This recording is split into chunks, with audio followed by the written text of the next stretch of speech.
Hello, I'm Enzo, and can you beat Borderlands 2 with bees? The idea for this run came to me when I was thinking of a unique geared run to do, and I remembered all of the gear I used, which was mostly meta gear, and then I realized just how many bee-related items there are in this game, creating the idea for this run. The rules of this run are, I will be playing on a fresh reset OP10 Ultimate Vault Hunter mode run. I won't be using bar like my last OP10 run, and I can only use these bee related items. So for gear, of course, we have the Hornet, a classic but very powerful pistol, the Yellow Jacket, which I legitimately forgot this thing existed, but it drops from Jackenstein in the Hammerlock Hunt DLC. I literally haven't done that DLC in years, so yeah, apparently it's a thing. And 2 Hive rocket launchers, because I didn't know what to put in the 4th slot. There are only these 3 bee-related weapons, so there's that. Obviously, the bee shield. I mean, that's kind of a no-brainer. And one thing I remember, but I haven't really used this before, the Fire Bee Grenade. You might also notice this Legendary Engineer class mod. This is to prevent me from picking up anything that would increase my damage, and it's mostly so I can have turrets out more often. The reason I chose Axton for this run is because he is literally perfect for something like this. If you've looked at all of my gear so far, you might notice one major issue for OP10. I don't have slag. Now, slag isn't necessary, but it certainly helps. And considering my current damage output, yeah, I'm definitely going to need it for this run. And that's why I went with Axton, because his turrets allow you to use slag with the bottom skill in the left tree, which is extremely useful as I have no other method to actually slag enemies. His turrets are also amazing because they provide a lot of pressure relief, so the enemies aggro and attack the turrets, not you. Extremely useful, as you'll see many times in this run. The best part though is that all of these weapons deal grenade splash damage with their projectiles, even though the game doesn't tell you that, which it really should. But that's the other great thing about Axton. He boosts grenade damage and rocket damage, so all of this gear is even better on him. The other main reason is the only 2 characters I can think of that can slag are Maya and Gage. Well, with skills, at least. And I played Maya last run, and I am not ready for a Gage OP10 run just yet. To finally get the run started, I paid Knuckle Dragger a visit, as she was kind of my benchmark to see that at least part of this run would work. And just like my testing, she is pretty easy. But this highlights one of my main weaknesses. My own weapons. Mostly the Fire Bee, because those things are dangerous, man, and can easily kill me if I'm not careful. So that's something to keep in mind for later. Southern Shelf is where I can properly explain how this run works. I throw my turrets down and sit behind cover. That's how you have to play Axton. He is very fragile, and with this build I am literally a glass cannon. That still doesn't deal that much damage, especially without slag, and I deal no damage if my bee shield is damaged. So that's the entire run explained right there. Now, if you've seen my playstyle before, you may know that this is an issue. I like to run out and try to fight all the enemies at once. I'm not good at sitting back and hiding, but this run did help a lot with that because it kind of taught me and forced me to do that. But as you can see, with no slag and no bee proc, my damage is negligible at best. And the bully rots are even worse because they resist corrosive, which is my main source of damage. Now, I can throw some Fire Bee grenades. The issue with that is I have 10 grenades, so it's kind of limited. I did regret not speccing into more grenade slots, the 5 extra from Axton's skill.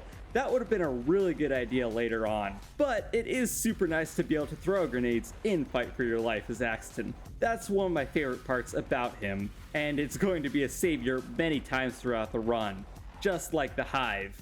At this point, I was starting to understand I can't play how I used to. I have to adapt to my current situation. I'll mostly just be using the Hornet in this run because it's extremely easy to use and I like it a lot. The only real issue is once we get to shields, but most of the enemies here don't have shields and the Hornet can slightly deal with them. I just don't want to use the Yellow Jacket. It isn't terrible, it actually has pretty good uses later on. I just haven't liked using it so far, although I did learn how to use it throughout the run. It's a particular weapon, to say the least, but I avoided using it as much as possible. Even though this part is a great example of me learning how to play Axon, it was also a great example of how not to use this loadout. The Fire Bee, like I said earlier, is extremely dangerous. And I realize now, even though I have last-ditch effort, going into fight for your life is pretty much a death sentence. Next up is Boom Boom, which are about to get swarmed by bees. By the Hive, specifically. It should be pretty obvious how this goes. Corrosive against armor. I really like using the Hive. Even though the damage isn't insane, it's extremely satisfying to use, both because of the cool projectile, all the seeking mini projectiles, and of course it gets amped by the bee shield, so the satisfying sound effect of the bee shield. And even though my damage output decreases drastically when my turrets aren't out, I still stand at least a decent chance thanks to my bee shield. Well, at least when the Rack aren't attacking me for some bizarre reason. These turrets are super annoying sometimes. You'll get to see that at the very end. The Tesla grenades are my favorite. There's just something about how cool it is that I love. And 0-second fuse, even better. I cleared out like 2 or 3 waves of these enemies that spawned here before I remembered you can kind of just run past all of them. So that's what I did. This is another good example of what not to do. I'm running in again, what I said I shouldn't be doing at this point.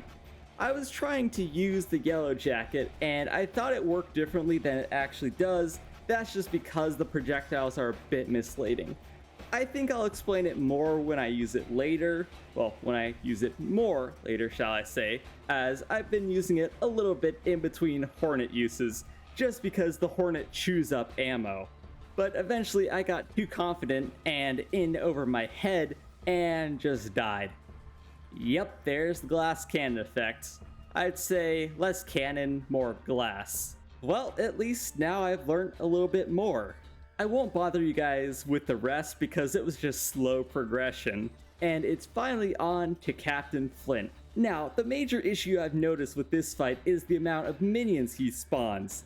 And the issue is I cannot be damaged or I deal no damage.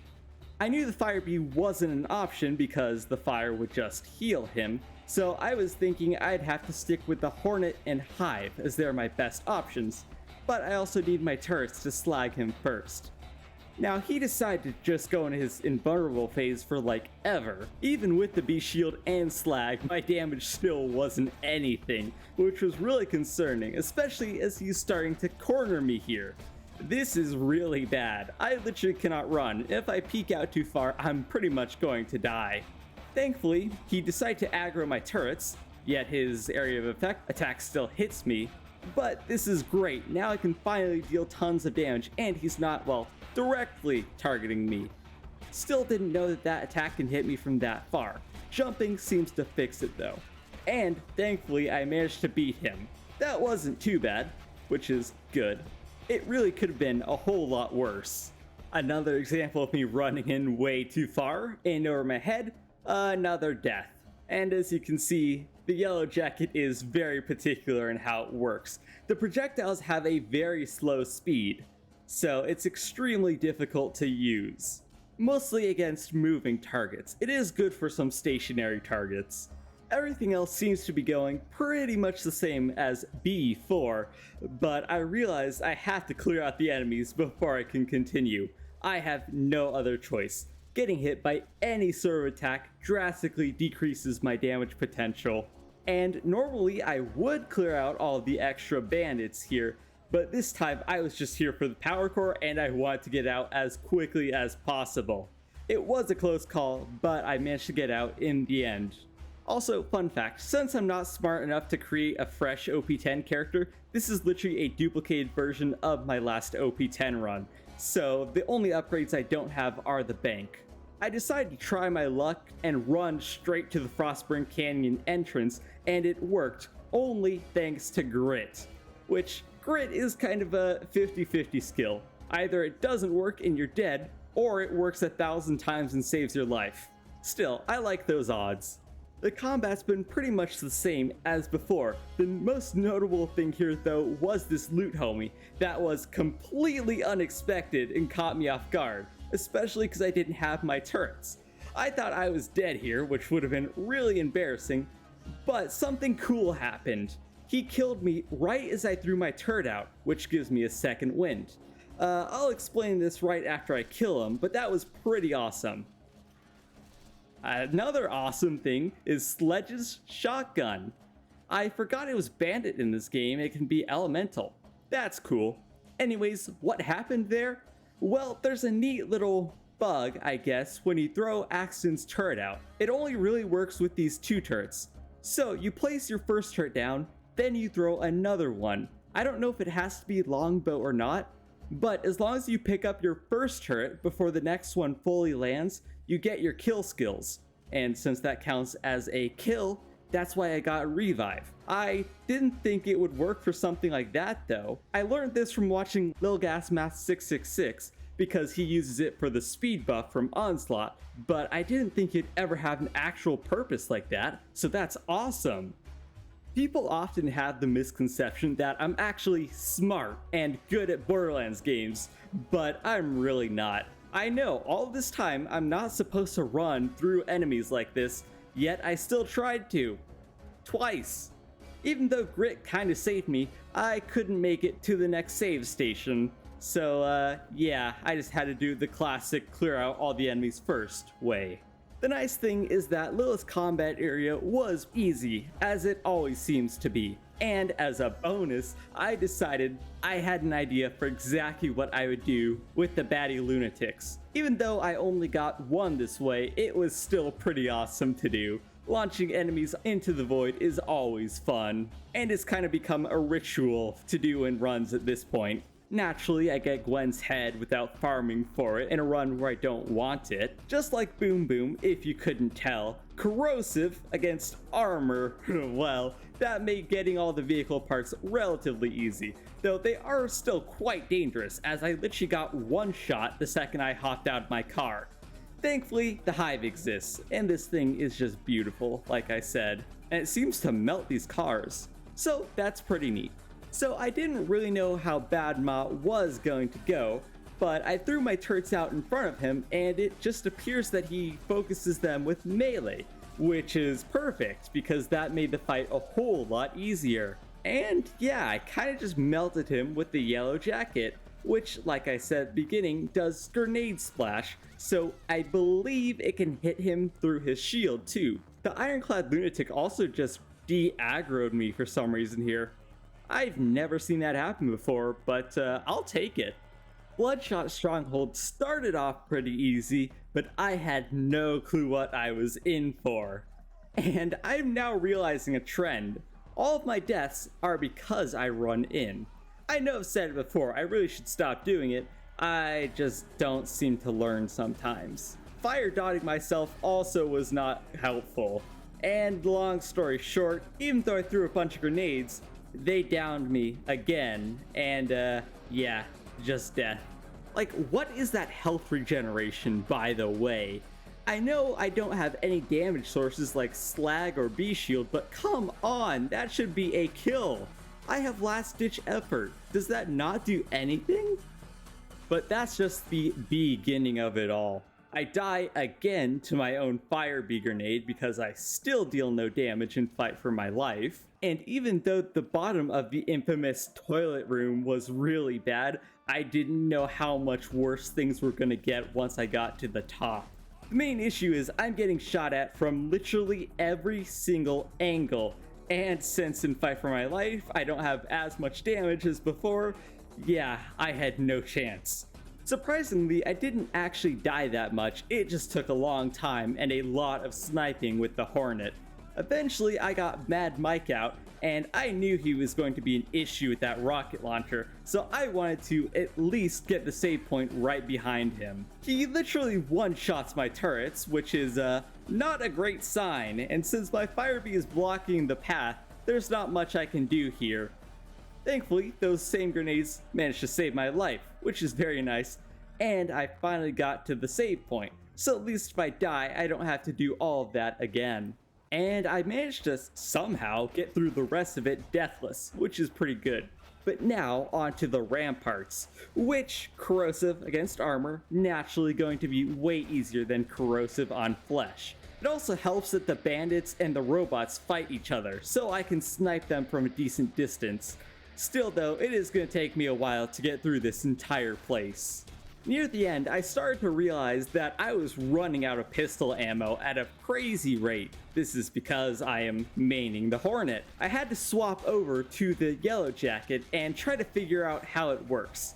Besides the projectiles being extremely slow for an SMG, I really thought that they disappeared after a while, but no, they do in fact have infinite travel distance. I learned this later on. The other main issue is just the amount of effects it makes. So it's basically impossible to aim down sights with this thing.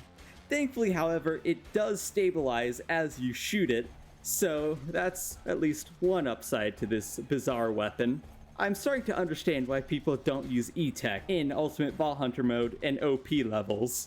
Despite the Yellow Jacket's horrible handling, it's actually really good against stationary targets, like, for example, the Warden, which I can just farm his crit spot infinitely. The Hornet is also great for that. But I have to say, using the Yellow Jacket is way more satisfying than using the Hornet, and I can hold it down to fire in full auto instead of having to spam left click, which actually hurt my hand throughout this entire run. But that was really easy. One other neat thing about this run is, in a very rare instance, the Fire Bee has some other cool utility. Igniting the Varkids. I'd usually use a machine or fire melon, but hey, that works out. Again, I tried to run through all the enemies and just hope that it works. Somehow I managed to not die here, even though it was an extremely close call. But yeah, not too much else in Tundra Express, except for the fact I melt buzzards, which is nice for a change because they are insanely annoying to deal with normally. I also managed to slip by all of the enemies without getting aggroed, which is also pretty nice, because I didn't want to kill them either way. It's just a waste of time at this point. And, well, damaged robots, when I've already explained how good corrosive is against armor, yeah, this part's pretty simple. As for Wilhelm, well, just look at this. He got melted. It's just insane how much damage I piled onto him in such a short time.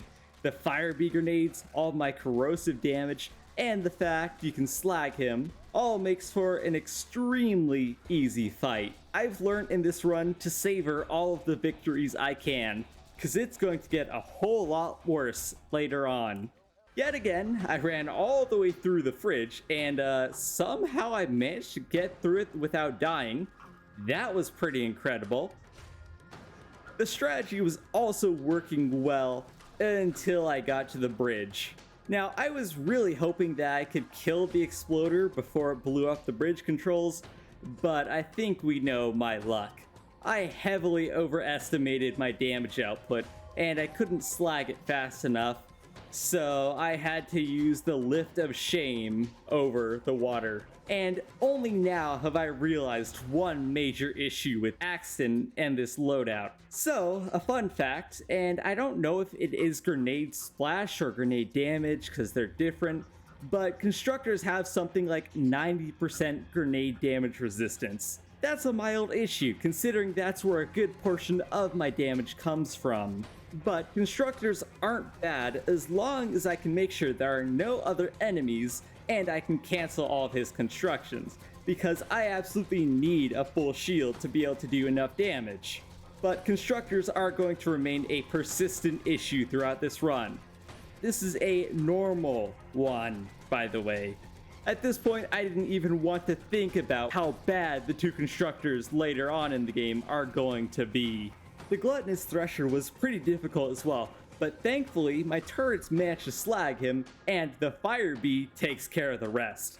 The fire bee is one of the best things to use against threshers. I think it would have been way more difficult if I didn't have that.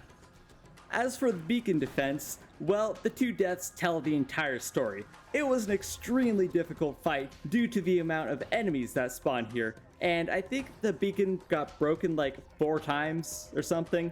It gets 1 shot, so that's unfortunate.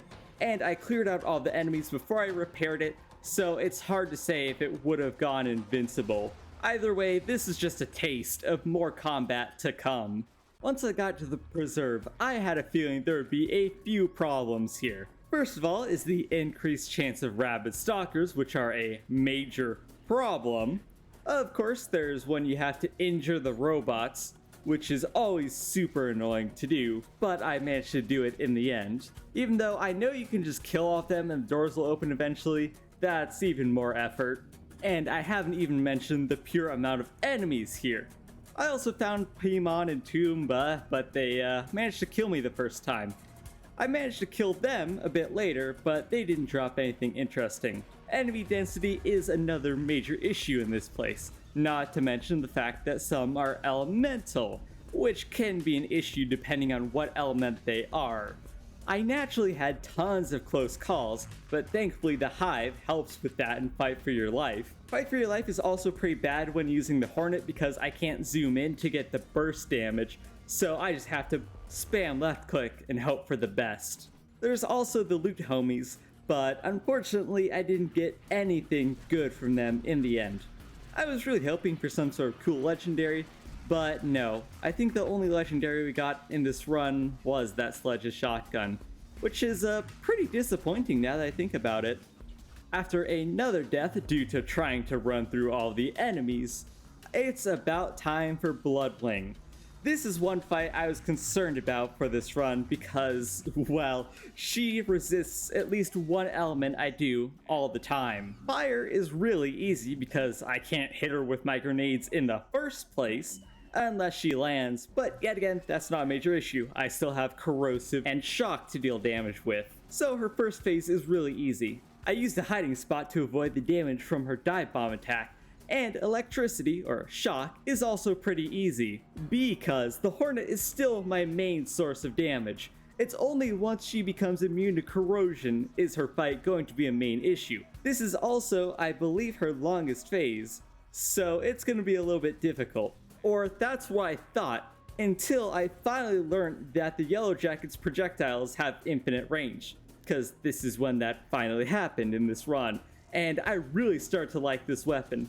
So that was way easier than I thought it was.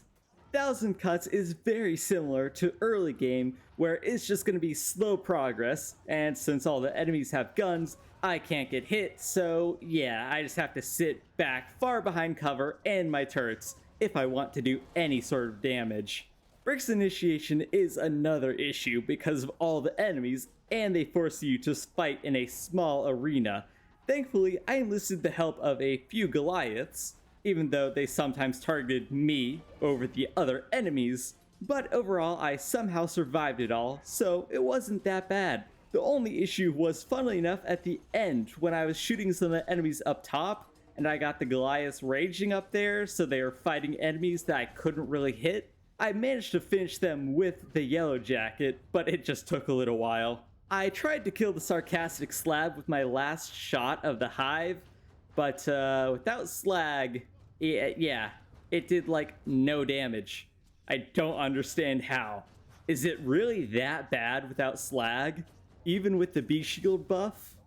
Robots should need no explaining by now. It's also really nice because we have aggro relief from Brick, as well as my turrets. A piece of absolute cake, which is nice considering what's coming up. Neat little Skyrim reference here that I've never seen before. It's a shame I'm not recording permanently, but it saves a lot of editing time and storage space. On to Opportunity, I had a bad feeling. If you guys have seen my last run that I did in OP10, well, I had a major issue with Jack's body double. And of course in this run, I'm struggling with large crowds of enemies, which Opportunity has plenty of. The plan this time was to clear out most of the enemies and then sneak up and assassinate Jack's body double. It almost worked. I got him super low, but unfortunately when he gets super low, he tends to run away, and I didn't have the damage to finish the job before he got away. So I had to clear out all the enemies and then try again. The second attempt was a whole lot more successful, since all the enemies haven't spawned here yet, and I managed to bait him into melee range of my turrets, which that's probably a great strat for most enemies. I don't know how I didn't think about that after killing Badmod the exact same way. And it was smooth sailing after that. Well, except for that one embarrassing death, but smooth sailing otherwise. Back in Thousand Cuts, I used the same trick as in Frostburn Canyon to get the Onslaught skill, which is a kill skill, and I used the movement speed from that to do this neat little skip. Also, can we take a moment to appreciate how cool this little animation of the buzzard dropping a bomb onto the turrets is? I've seen it a little bit before, but I've never focused on it like that. I think it's so neat. Even though all of the enemies here are armor and some have shields, it's still a pretty difficult fight because these are really tough enemies. Not even mentioning the bullet reflection from the bull loaders that I hate. I haven't talked about that all run, but yeah, it's still super annoying. Oh, and flying enemies like jet loaders and surveyors. Yeah, it's a ton of fun. Oh, I almost forgot. You guys remember how bad that constructor earlier was? Well, here's another one. And it's just as bad. I definitely placed my turrets way too close to it, because I really need the Battlefront buff for my damage. And you can probably tell by that one death increase that I had to clear out all the enemies before I could even think of harming this constructor. It's just a giant bullet sponge. Even though the baby turrets didn't take damage sometimes, just because they're glitched, that's not the issue here. We have a very big and very angry issue here. That is, of course, the constructor. Now, those last two constructors, you saw how bad they were, right? Those were normal ones. These are the baddie versions. These are infinitely more difficult to deal with, as the death counter going up here shows. The first issue is actually getting to him, and that's even more difficult because he spawned a bunch of extra loaders, including an RPG loader, which was extremely scary. But once all of those stray bullets that can damage me are gone, it becomes at least a bit easier. I threw a bunch of fire bees just to hope, because they're definitely not doing anything. The turrets are still armor, even if it's the red health bar below. Another thing that I didn't even know they could do is bullet reflection. I knew with their eye, but I don't know what I hit there. Thankfully, the legendary Grit saved me. But yeah, I'm just sitting back here and waiting for my turrets before I can shoot at the constructor. It's a slow and tedious process. For a better chance, I quickly ran behind the constructor, as this is kind of the cheese spot, and of course I just laid all the damage I could onto this constructor. It took quite a while, but at least it was the safe option. I can't imagine what I would have done if I had died when it was super low. So yeah, and this is one of 3 super baddie constructors. Technically, I can skip the other 2, but not this one. And spoilers, I fought them all. It's horrible. As a bonus, I've always wanted to try Face McShooty from all the way over here, because I always forget you can actually do that. And the main issue is, of course, my guns. So, the recoil from my Hornet is definitely way too much. I won't be able to hit a headshot like this. The Hive is absolutely out of the question. I don't think the Firebee can crit, even though it's Longbow. I don't know if Longbow can actually go that far. Meaning the Yellow Jacket is our last hope. The main issue with this is all of the crazy effects it produces, making it nearly impossible to see what you're shooting when you aim down sights. So it's just luck from here, and hoping I get close enough to his head. Eventually, I somehow managed to do it, and it was awesome! I sniped Face McShooty with a freaking Yellow Jacket. As cool as that is, I don't think I want to do that ever again. Up next is Bunker, and as you can probably guess, the autocannons were extremely easy, thanks to them being armor and having an easy to hit critical spot. Similar to Captain Flint's fight, the main issue I faced when fighting Bunker was the minions that he spawned. They kept breaking my shields, and it was a pain. I also had to keep dodging the autocannons that he spawned. That's the other issue. Overall though, it's not nearly as bad as I thought it would be. However, I did have a close call, which was extremely scary. 19 deaths isn't that much for an OP 10 run, but trust me, it's gonna get a whole lot worse later on. Thinking about it now, I don't think I've ever struggled with Angel Core in these OP levels or normal runs, so that's pretty nice. Saying that, you can probably guess how it went. It was pretty easy. I mean, the Hornet just carried me through the entire thing, and it melted the core defense turrets, which was super nice. After that, I headed to Sawtooth Cauldron, but completely forgot to trigger the bridge first, so yeah, if Brick isn't talking here, then you know you've done something wrong.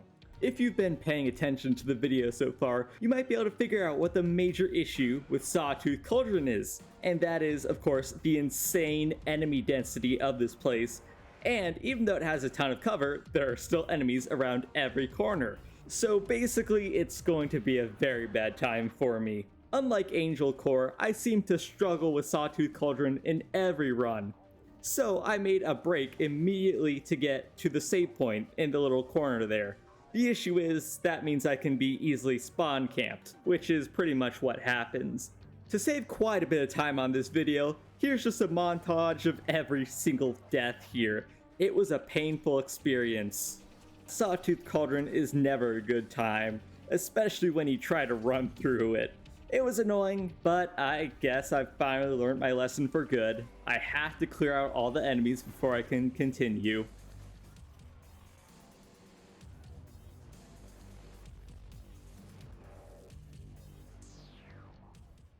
Compared to the 10 deaths I had in Sawtooth Cauldron, the Arid Nexus was relatively easy. The pump stations on the surface were obviously a bit easier because I had more room to run around, and I decided to actually deal with the enemies, but I just made a break for it in the underground one, and when that failed, well, I took my time again. Also, this is the second time I've ever managed to get my car into the pipe.